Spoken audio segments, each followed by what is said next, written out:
ఇదేనా న్యాయం? కాంగ్రెస్ ఏక్నాథ్ షిండే పొంగులేటి బీజేపీ మనిషి. పార్లమెంట్ ఎన్నికల తరజం కాంగ్రెస్లో ఏక్నాథ్ షిండే ఆయనే గాదే ఎన్నే సంచలన వాక్యాలు అంటూ కూడా మరో వార్త. తెలంగాణలో కాంగ్రెస్ ప్రభుత్వం త్వరలోనే కూలిపోతుందని బీఆర్ఎస్ బీజేపీ నేతలు వ్యాఖ్యానం చేస్తున్నారు.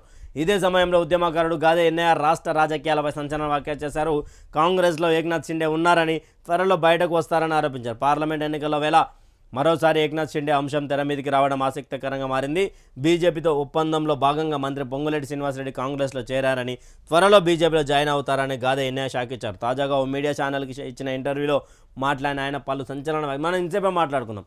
మొట్టమొదటిగా పొంగులేటి శ్రీనివాసరెడ్డి ఎవరిని ఆశ్రయించిండు టీఆర్ఎస్ నుంచి వచ్చిన తర్వాత అంటే భారతీయ జనతా పార్టీని ఆశ్రయించిండు. భారతీయ జనతా పార్టీని ఆశ్రయించిండు కాబట్టి అక్కడ మరి వీళ్ళ మధ్య ఒప్పందం జరిగిందా, లేదా పొంగులేటి సలహా ఇచ్చారా, లేకపోతే అధిష్టానమే సలహా ఇచ్చిందా, ఖమ్మంలో మనం పట్టు సాధించలేం, మరి మీ పట్టు మీరు కోల్పోతారేమో అని అలా ఏమైనా చేశారా, లేకపోతే ఏం అంటే ఇప్పుడు ఖమ్మం సంబంధించినటువంటి అభ్యర్థిని ముఖ్యమంత్రిగా చేస్తే, ఖమ్మం సంబంధించిన అభ్యర్థిని ముఖ్యమంత్రి చేస్తే ఖమ్మంలో భారతీయ జనతా పార్టీ గ్రాఫ్ పెరిగే అటువంటి అవకాశం ఉంటుంది. ఎందుకంటే పొంగులేటుకున్నటువంటి పాజిటివ్ వైబ్, అదే కాకుండా పాజిటివ్ పోలింగ్ ఏదైతే ఉన్నదో అక్కడ ముఖ్యమంత్రి అయితే ఒక్కసారి అంటే ఇక్కడ ఎంతమంది భారతీయ జనతా పార్టీ కావచ్చు, బీఆర్ఎస్ కావచ్చు కూలిపోతుందని ఎంత మాట్లాడినా కూడా తెలంగాణ రాష్ట్ర రాజకీయాలపై స్పష్టత ఉన్నటువంటి తెలంగాణ ఉద్యమకారుడు, రాష్ట్ర రాజకీయాల మీద ఏక్నాథ్ షిండే డైరెక్ట్గా పొంగులేటి శ్రీనివాసరెడ్డి అని చెప్పడం చాలా ఆలోచించాల్సినటువంటి అవసరంగా కనిపిస్తూ ఉన్నది.